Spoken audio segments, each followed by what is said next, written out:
Okay, here we go. It's problem number 20, page 426. And it says, how can you prove that any acute triangle is going to be this whole stuff here? Well, we got to draw our acute triangle.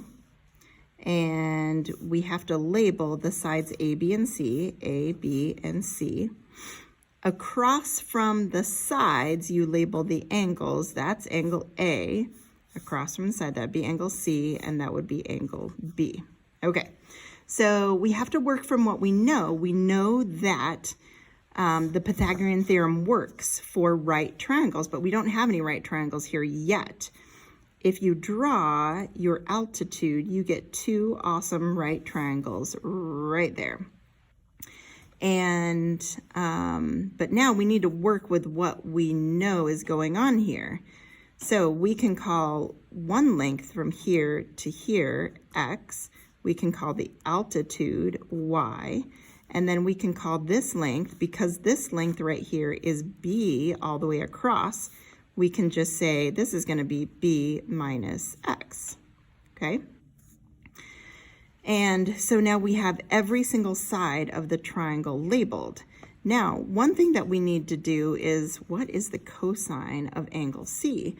Well, if we look at angle C and the cosine, if we remember, so, ca, to, the cosine is the adjacent over the hypotenuse.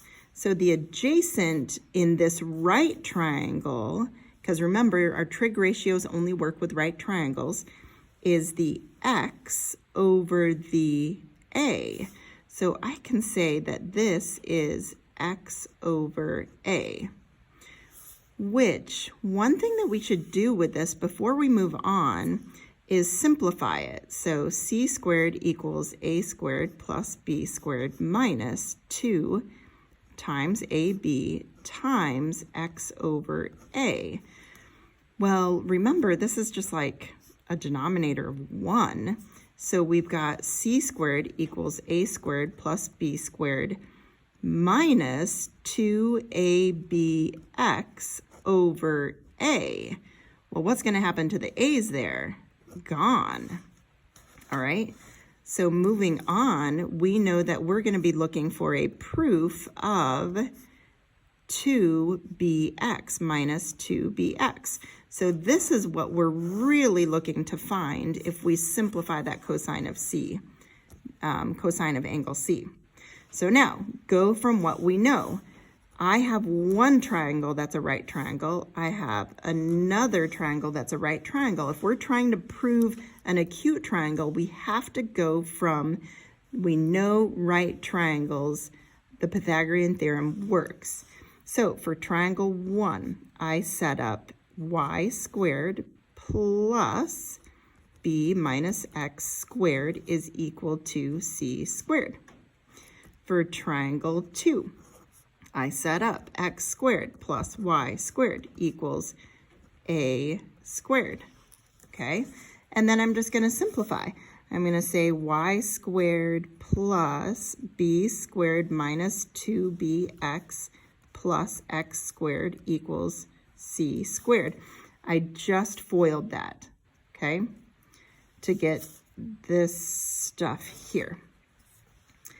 And now, looks like I've got some interesting things here, and then I've got interesting things here, right? But they both use x and y, so why not solve maybe for x squared?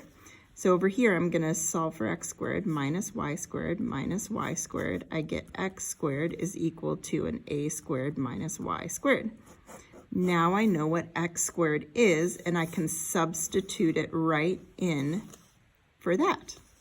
So now y squared plus b squared minus 2b x plus a squared minus y squared equals c squared. Then I look at what I have. This will cancel out with this. No more y squared.